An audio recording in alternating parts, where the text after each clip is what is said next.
aside and ask about that. That's cool. Yeah, without further ado, I'd like to introduce you to Martin Pratt, who's going to talk about why internet dating doesn't work. Okay, thanks, Simon. Thank you. Thanks. Okay, well, I've entitled my talk "Why Internet Dating Can't Work," and I'm guessing that people will come afterwards and say, "Well, it does work because I know somebody, that it's worked for." But this is my kind of argument, I guess. And if you want to take issue with it, then that's great. I'll be pleased with that. So I'm going to present some arguments which hopefully might be a little bit contentious, and might, hopefully you'll come back to me or come back at me, maybe. Okay. So without further ado, then. I'm a psychologist for my sins, and I study romantic relationships. And there's pretty good evidence that if you're in a good relationship, then you tend to be happier, you have better health, and you live longer. All right? If you're in a bad relationship, then you're more miserable, you have poor health, and you don't live as long. So better not be in one at all than be in a bad one, I suppose. Right, there are lots of, so should we therefore then resort to, if you like, internet dating for the purpose of, getting into a relationship? So lots of different dating sites, somewhere in the region of almost 900, I last read, different dating sites. There's this one, datingdirect.com, which is a kind of like mainstream one. I'll just show you one of the, well, a couple of the ones which I've come across on Google with about sort of 5 minutes of searching. Just for research purposes. There we go. Soon. Oh, yeah. Okay, so we've got elitesingles.com if you think you're rather elite. Uniform dating if you like somebody who wears a uniform, like dressed up as a policeman or a nurse or whatever, some kind of thing. Christian singles, okay, like niche market. This one here, uglybugsball.com. So if you are kind of, nobody here, but if you are really kind of ugly, okay, you are like maybe more than 2 standard deviation points off the sort of norm of sort of attractiveness. Okay, this is a site which can be used. In all seriousness, then if you were that ugly, I suppose, you didn't stand much chance in the sort of open dating market, then then this site might be for you. If you have a look at that, then you might kind of see what I mean. I'm not going to talk any more about that. Okay, some other ones, glutenfreesingles.com. We've got Bristler, so if you like people with beards, okay, Bristler is a site for you. Amish online dating, I don't quite know how that works because I didn't think they were allowed to have computers. And this is one of my favorite ones, iCapped in it says, for your first mate. Okay. Okay, so a couple of arguments then as to why it doesn't work or why I'm arguing it doesn't work. Okay. Firstly, in online dating, we make bad decisions. Okay. If I can sort of construct this in a sort of more kind of personal way, maybe if you go to a club or a party or something, okay, you might meet somebody you think you like. You might spot them across the room. There's one person you think you like, and you value that one person. Do you like them or not? Yeah.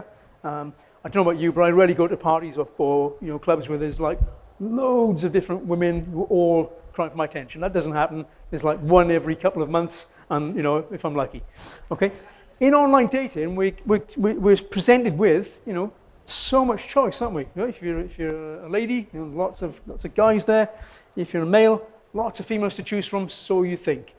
Okay. If that's the case, there's a sort of phenomenon called the paradox of choice. That if you've got so much choice, okay, then we tend to make lazy decisions. We tend to evaluate more. We don't decide as we might in sort of like normal life. Okay, on the basis of one person at a time. There's lots of different people, and we tend to sort of prioritize them and do this type of thing, which maybe we wouldn't do in real life. Okay, so on online dating sites, we've got so much choice that we make poorer decisions. There's even a phenomena called, you might have come across it, called over-Googling for things, such as normally if you want to buy, let's say, washing machine, you go to the shop and you think, right, I want that washing machine. If you Google washing machines, you're often sort of surprised by what's on offer, things which you didn't consider.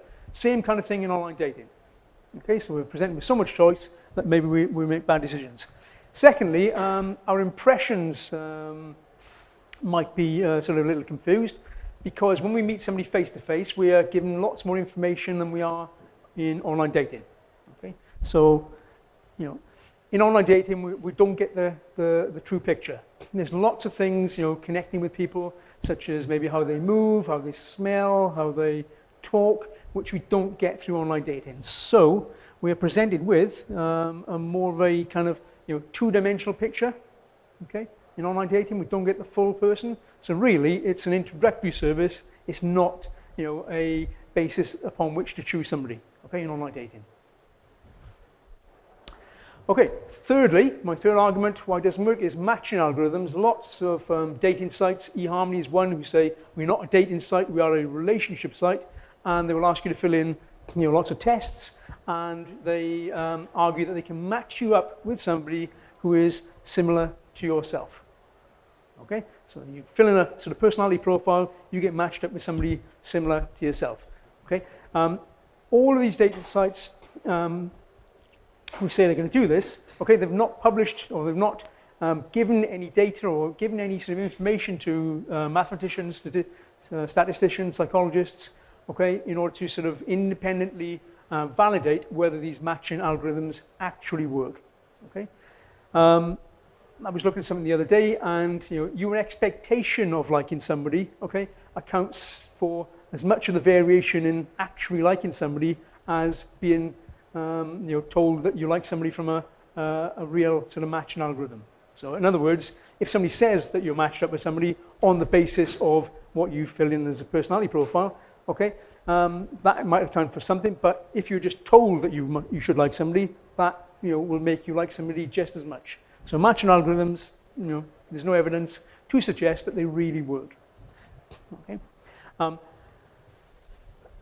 More likely, people who are sort of similar and familiar with each other are more likely to like each other. I don't know if these people are sort of similar. Maybe not. Maybe not. Okay, so more likely then that if you use a dating site which caters for your shared interests, so if you go into sort of flyfishingsingles.com, somebody else is on that one, somebody similar to yourself on that kind of dating site, that's the kind of best you can hope for. Okay, matching algorithms, not really going to work. Fourthly, people are not often what they say they are in online dating. Okay. So, for example, my Facebook picture. That's my Facebook picture there. Okay. So you can put up any kind of photo you want. Lots of people think I put up a photo of myself in online dating. Photo of myself from 5 years ago. Have I changed that much? Nah. Well, afraid you have. So people tend to use maybe photos of themselves which are a little bit old. Okay. Monica Whitty did a little study on. Oops, go past. Yeah, a little study on this. How people they use the polite word misrepresent themselves in online dating. Okay. In terms of photograph, males 6.7% of the time, females 46.7% of the time. I've gone back and checked that several times. That figure is actually correct. That doesn't mean people lie. It doesn't mean they put up pictures of George Clooney when they're not. But it means that they might select a picture of themselves which doesn't really represent themselves at this time. In terms of relationship status, males misrepresent themselves 13.3% of the time, compared to 6.7% for females. Age, weight, socioeconomic status, interests. Okay, so all those kind of things are misrepresented. So people kind of twist the truth a little bit in online dating. Okay, you might argue that if you met someone in a pub, they might tell you that they're a musician or a professional musician or a pilot or an A380 or something when they're not. They could tell you that, couldn't they? But certainly people are more likely to misrepresent themselves in online dating. Furthermore, people operate dating scams as well. Not people, but criminals operate dating scams. There's a lot of stuff in the press at the moment about people being scammed out of money through online dating. Okay, and there are ways to tell maybe if you're being scammed. Okay? The first thing is the scammer who's trying to scam money from somebody. Their profile picture is too good, so the profile picture like that. He's looking at me. Yeah. Secondly, you get responses to your messages from a scammer, pretty quickly. Thirdly, that the emails or messages you get might change in style or grammar. They tend to use more kind of old-fashioned language, such as "Hello, dear, how are you?" I don't know if anybody here calls their partners dear, but it's a bit kind of old-fashioned language. What they do, I don't know if you've read about this in the press, is to relay some kind of sob story, okay, about wanting money. I don't know if I've got time, but I'm going to tell you about a little scam I heard about the other day about somebody who said, this is what the scammer did, right? So they stole a picture of somebody, okay? It said they were Colonel such and such. They were serving in Afghanistan, okay? They kind of groomed somebody online and said, oh yes, you look very nice. And the person goes, oh really? Oh yeah, you look really nice. They're chatting for ages, and then the scammer says, well, I'm coming home from Afghanistan for Christmas. We'd like, perhaps we could meet. And the person goes, oh great. Trouble is, I need maybe like £50 for a release paper. Can you send me the £50 because I don't have the cash right now? Yeah, okay, I'll do that. Yeah, if you just tell them that you're my fiance, oh, I'm his fiance. Oh, great. So, wheeled in a bit like that. Send the £50. So the scammer's saying, right, okay, and I'm a bit short of cash as well. I need money for the airfare. Can you send me like 1,000? But he's coming back, okay, so I'll send him £1,000.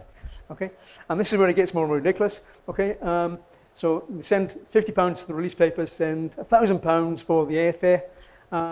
And then you get another message. I was on the way to the airport and I was kidnapped by the Taliban. Okay? I need $3,000 for ransom release. As if the Taliban would kidnap somebody and put them in a cell and say, oh, you're in the cell, but the Wi-Fi password's on the wall here if you want to, So yeah, anyway, released by the Taliban, okay, on the way to the airport again. As luck would have it, I was involved in an accident. I'm in hospital. I need $5,000 for, an operation, and people just keep on sending the money. Okay, so it's, that's the kind of thing they're doing. They use two psychological techniques called foot in the door technique, which is sending, can you send me £50 first of all before sending more money? Okay, that's called foot in the door because if we part with a small amount of money, people are more likely afterwards to part with a larger amount. So it's called foot in the door. Part with the £50 for the release papers, then they part with the £1,000 for the airfare. And what's called cognitive dissonance as well. They say, well, if you love me, you send me the money, because we all would do that, wouldn't we? If you love somebody, you do things for them. If you don't do things for them, you can't love them. You can't have your thoughts sort of out of kilter in any way. Okay, if you love somebody, you must send them the money. So they kind of prey on that. If you love me, you'd send me the money. Okay, so you might be scammed online dating. Okay, fifthly then, you need to be aware of online chat in some ways, because online chat is different to sort of face-to-face chat in as much as people disclose information more freely, okay, and we get reciprocal disclosure back. People disclose information, the other person discloses back, and we do this far quicker and far easier online than we do face-to-face. It's called hyper-personal communication. People disclose more information more quickly online than they might face-to-face. Might end up being, leading to what we call the online love illusion effect. People actually think and have reported that they have fallen in love with somebody online because of the disclosure, because we are more likely to like somebody who discloses to us and to whom we disclose than people we don't disclose to.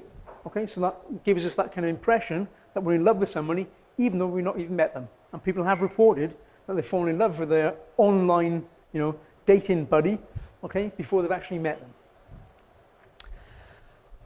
Sixthly, it's not a quick fix.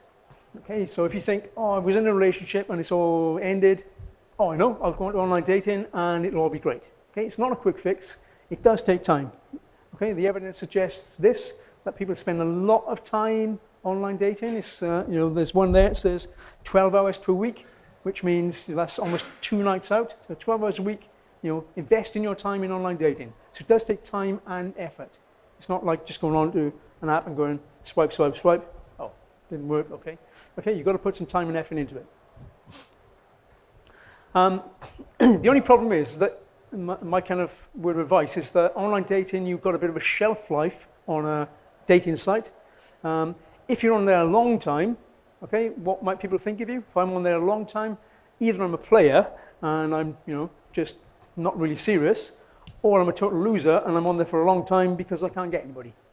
Okay, so if you are on online dating, best to swap sites now and again. Okay, lots of different sites. Swap over different sites, rather like you change utility companies. Okay, swap different sites. You don't look like somebody who's been on there and it's got a bit stale. Okay, you've got a shelf life in online dating.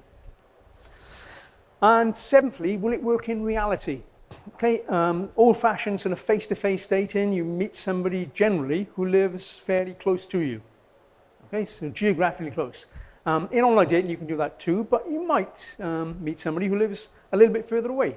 Okay, for it to work in reality, then one person has to move to be with the other person. Okay, if it's going to work on a long-term basis, one person has to sort of, up sticks and move however many miles to be with the other person.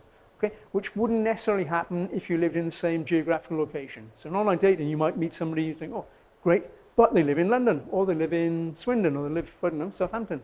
Okay, one person's going to move to be with the other person. That might make it just a little bit more difficult.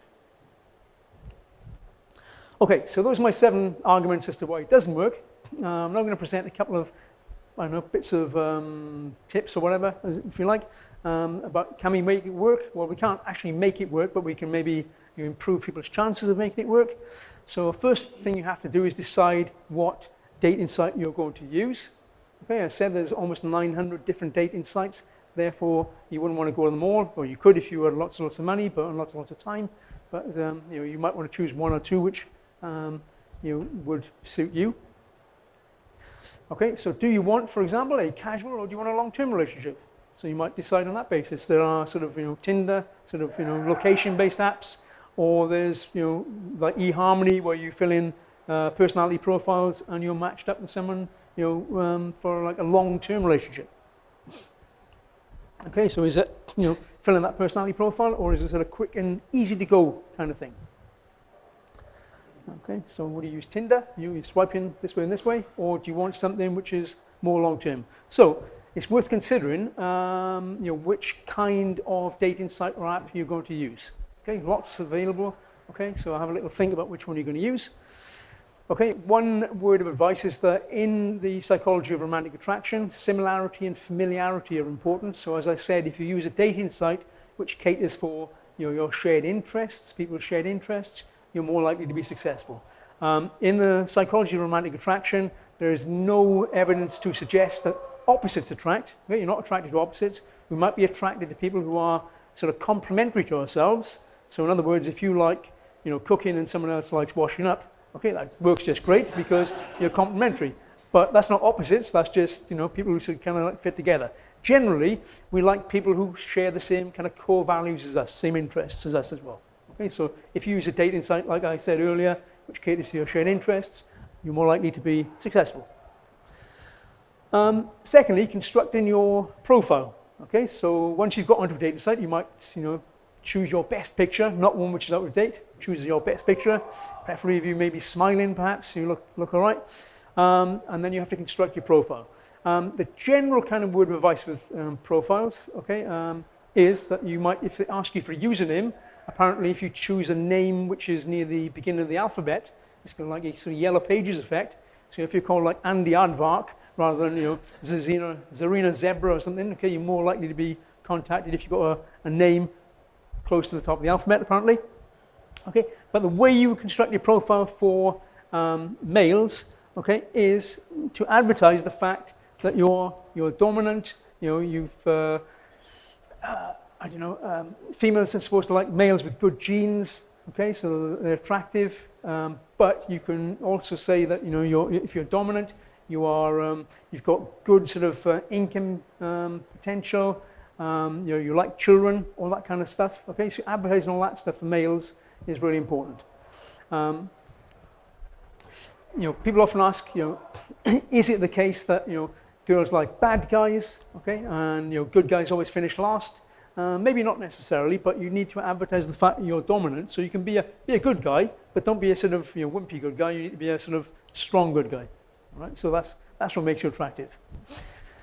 And have a preference for investing in children.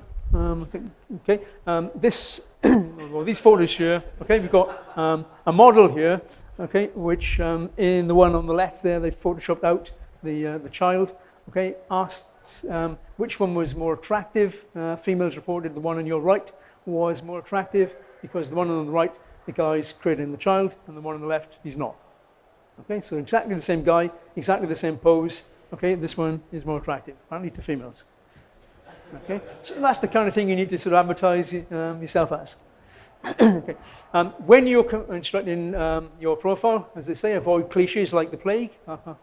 Okay, so don't say things like, oh, I like long romantic walks on the beach and I like staying in with a glass of wine, because doesn't everybody? It's like saying, I breathe. All right, so don't say that. That's just a cliche.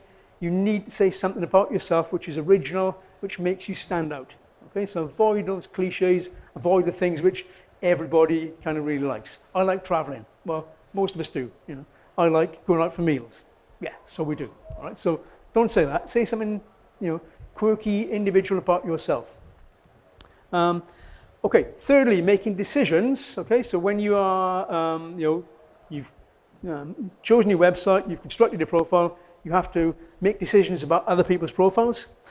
Okay, Eli Finkel says that, you know, you should limit yourself, as he says, to a manageable set of candidates. I like the word candidates there. So, you know, so you don't sort of look at people and think, oh, I have a list of like 20 people I'm trying to decide between. Okay, make it kind of, you know, a manageable list. If you, as I said earlier, if you've got too many people, okay, the paradox of choice sort of kicks in. You're trying to decide between them, and that's not good. Just limit yourself to a reasonable number. Okay, avoid what we call an assessment mindset. So in other words, please don't go on with a list of desirable characteristics you think before you've even met anybody. What I want in a partner is, okay, and you've got a list of sort of 20 things. You know, no, don't do that, because I'm sure we've all met people in the past that don't really conform to what we think we want, but we still like them. Yeah? Okay, so it might be that's the case. So avoid that kind of assessment mindset. Don't sort of, you know, have a list of things and tick them off on that basis. Just, you know, we say, just try and imagine what, you know, who you'd have an enjoyable interaction with. You know, and be open-minded. So if somebody comes along who doesn't conform to your criteria, then, you know, be prepared to be open-minded and, you know, choose them if need be. And finally, don't give up or don't take things too personally. You know, you might send somebody a message and they might not reply. Well, you just got to keep on at it. Okay, so don't take things personally. You know, there's, as they say, there's plenty of people out there. So don't take it personally. If you get a message back that says no, thank you, you know, don't like you. Okay, well, just move on to the next one. Okay, so you might get to the stage then where you've evaluated somebody's profile, they like you, you like them, so you might, before you actually meet, engage in a little bit of online chat. Okay, one thing about online chat you can do to make yourself more attractive, as I said, you can't tell a lot about somebody through online dating. You can only see what they look like, what they say they like, and you can engage in a bit of sort of text-based chat perhaps. So one thing people like is good sense of humor. Okay, there's an abbreviation for this in online dating, as there was in personal ads before the advent of online dating, GSOH, good sense of humor. We all like something with a good sense of humor. And the way it works is this, upon Eric Brester, is that humor production is preferred by females. Okay, so females like to be made to laugh. Okay, humor appreciation is preferred by males. So guys, we are a bit more egotistical. We like people to laugh at us if we, you know, not with us, not at us really, but, you know, we like to be in control and making people laugh. Okay, generally. I guess we all like our humor to be appreciated, but you can exercise that. You can do that in online dating, in online chat. You can sort of put a bit of humor out there. Okay, maybe make yourself seem a little bit more attractive. And if you're a female, you can go, oh, ha, ha, ha, that's very funny. You might be sitting there watching TV going, ha, ha, ha, but even so. Okay, and there's good evidence to suggest that is the case. Okay, this little study by Grammar and Ebersfeld says that when you look at what we call mixed sex dyadic interactions, in other words, chats between males and females, okay, it's the amount of laughter which is produced by the female as opposed to the amount of laughter which is produced by the male, which is more predictive of sexual interest. So, if you go to a bar anytime and you watch a male and a female together, okay, if she's laughing, okay, it's going great. If he's laughing, then it's not going to happen. Right? So. Okay, the reason for this apparently, okay, according to evolutionary psychology, Jeffrey Miller, who says that humor is indicative of having creative intelligence. If you're creatively intelligent, you've got good genes. If you've got good genes, okay, that makes you more attractive and females want to be with you. Okay, that doesn't mean you have to go back and look at your book of dad jokes. Okay, when we say about humor, it means sort of spontaneous, creative humor rather than just knowing jokes. Okay, and finally, so you got past the chatting stage and you arrange to meet up. Okay, this is what you do when you meet up. Okay, you meet up quickly. Okay, so you want to be upfront with your intentions and meet up quickly. You don't want to be, unless you want to have a sort of a long-term online relationship. There's a friend of mine who it's a friend of mine really, not me, who was chatting to some girl on Twitter, and he was saying, "Oh, do you want to meet up?" And she's going, "Oh, no, I don't want to meet." So what's the point of doing that? If she's not going to meet, then go and do something else. But there we go. So you need to meet up. You want to meet up because that's what you want. Online dating is a kind of introductory service, really. So you want to meet up fairly quickly. When you meet, be decisive. Okay, people, especially males who are decisive. Okay, are more attractive than males who are indecisive. I had a friend a couple of years back who said, "Oh, I'm dating some guys, a fireman." Okay, now I don't know. There's not many females here, but firemen generally, people are attracted to firemen. Yeah. Okay, so firemen are great. Okay, and she said this guy, when I went on a date with him, he'd go, "Oh, where do you want to go tonight?" And she said, "Oh, I don't know." And he'd say, "Oh, well, I don't know. Well, don't care. Don't know." He's a very indecisive guy. So he didn't. She went off him because he was so indecisive. So you've got to be decisive. Have some conversation, obviously, because when you meet somebody, just you don't want the conversation to die. So just have 6 or 7 pieces of conversation in your head, just to fall back on should the conversation through the evening sort of peter out a bit. So you need to have a little bit of backup conversation. You don't want the conversation. It's a bad situation if it all goes a bit quiet. Okay, that's a bit sad. When you meet somebody, don't interview them or interrogate them. Okay. An ex-girlfriend of mine, her mum, I went to the house once, and I'm sure she didn't like me pretty much, but her mum was saying to me, what's the population of Cardiff where you live? Oh, about 300,000? All right. How much did it cost to cross the Severn Bridge? £6.50. How far is London from Cardiff? What's the main industry in Cardiff? It was like a general knowledge quiz. It wasn't about me at all. She was just interrogating, interviewing me. Okay, that's not the way to be. Okay, and finally, be positive. So when you meet someone, you be decisive, you're positive. Okay, especially again for guys, you don't say things like, "Oh, well, what do you want to do tonight?" You have to say, "Hey, honey, I thought we'd go out for a meal tonight in my favorite restaurant. What do you think?" Okay, so you do that, you be positive. That's far more attractive than just asking someone else where they want to go. Okay, I'm just going to tell you finally my experience of online dating. I met someone through online dating just a couple of weeks ago, and I said, contrary to what I said, where would you like to go tonight? And she said, "Oh, should we go for a meal?" Yeah, we'll go for a meal. Okay, the next night I said, "Where would you like to go tonight?" And she said, "Oh, we'll go for a meal again." Okay, next 2 nights, okay, we go for a meal the next 2 nights. Right. So, on the 5th night, I said, "Where would you like to go tonight?" And she said, "Oh, well, why don't we go and see that new movie about Bruce Wayne, the Cape Crusader?" And I thought, this is just dinner, Batman. So, hey. Okay, that's the end from me, so thank you very much.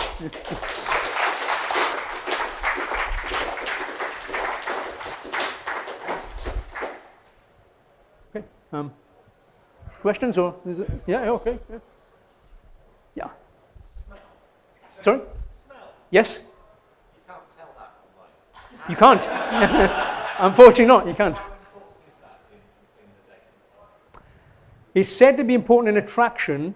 Smell is important for a couple of reasons. Okay, the way you smell. Firstly, symmetrical people. Okay, smell better to females than asymmetrical people. Okay, if you've got sort of chromosomal abnormalities, okay, it comes out you look slightly more asymmetrical. If you've got sort of healthy genes, you're more symmetrical. Okay, so symmetrical men. Okay, are more attractive, and they also smell more pleasant than females. There's also, in terms of what we call the major histocompatibility complex, genes there, which are indicative of your immune system. Okay, people with complementary immune systems smell more pleasant to each other than people with similar immune systems, and that's quite adaptive, because if you breed with someone with a similar immune system, your offspring will have a weaker immune system as a result. So it's more adaptive to sort of have children with somebody who has a complementary immune system or dissimilar immune system, those people smell nicer to each other than those who don't. That's your question? Yeah. Martin, how does online dating handle the issue of attractiveness versus an actual long-term relationship? Because it's quite easy for somebody to be attracted to somebody. Yeah. Even you might even be attracted to their interests, not just their looks. So it could be they look nice, we can maybe have dinner together for combination. Yeah. But that doesn't mean that we've got a continuing relationship. No. So how does the internet handle? Actually, I've got a relationship before, but I- how does the internet handle playing with figuring out initial attraction and the deeper, more meaningful attraction, which to my mind helps relationships longer than years? People, I would say, need to be attracted to a certain extent. I mean, you can maybe meet someone you think is very attractive, and then when you actually meet them, they're not so attractive. Physically attractive. When you meet them, when you interact with them, they're not so attractive. Or people you think are not particularly attractive, you might meet them and they are attractive. Online dating really is an introductory service, I would argue. Okay, it's great because, despite my argument, it's great because it gives us far more opportunity to meet and potentially meet people. But it is an introductory service. You've really got to meet them. You've really got to interact with them before you can really think. I would say, really think. Am I going to spend a lot of time with this person? So I don't think it predicts necessarily long-term relationships. But then again, maybe the jury's out a little bit there because the internet dating is still relatively young. You can't. There's no evidence to suggest that somebody who's met on the internet has had a 30-year relationship or even a 20-year relationship. Does that answer your question? Or? Yeah. Yeah. What about for women? Isn't one of the attractions of internet dating that the alternatives like pub, especially the pub, where they're back to the minority and sort of bonfire, this in a way sort of gives them the opportunity to see people. And obviously, until they've met them, because it's in chemistry, it'll either work or it won't. Indeed. Well, various factors. Yeah. So doesn't it form a useful introduction? I agree. No. With some chance that you might actually get on. Yeah. So it does provide an introductory service, and it does kind of cater for. I'm sorry to put this very bluntly, but the kind of like disenfranchised in the dating world.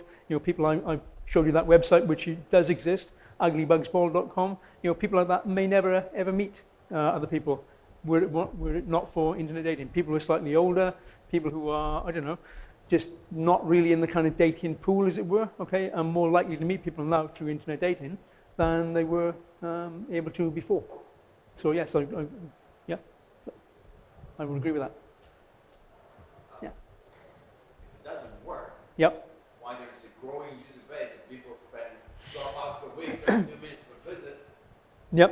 it's that kind of gambling machine that you're going to just waste your time and money just putting clients or what keep people Okay. attached to that. Yeah, I can answer that in two ways. Firstly, it's what we call in psychology variable racial reinforcement. People, you mentioned gambling.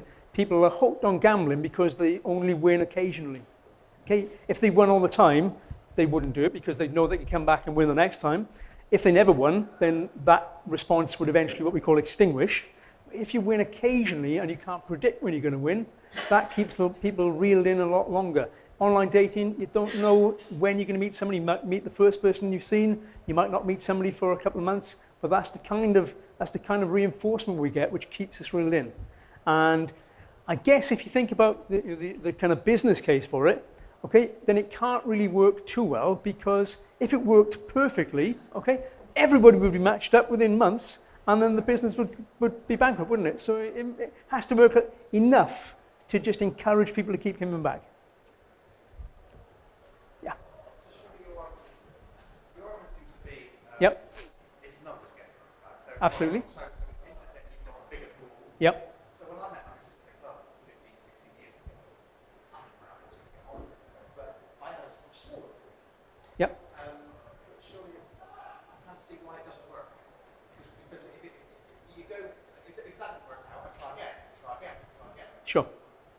So I think my argument, if it doesn't work, maybe is a little bit sort of too much over the top, but I'm sort of giving those kind of warnings. So it doesn't doesn't work for those reasons. I think those are kind of reasons to be aware of. And it is different. It is different to meeting face to face. You can tell a lot more about somebody, get a lot better impression of somebody far more quickly face to face than you can from a picture and an online chat. You know, until you actually meet them, you really don't know.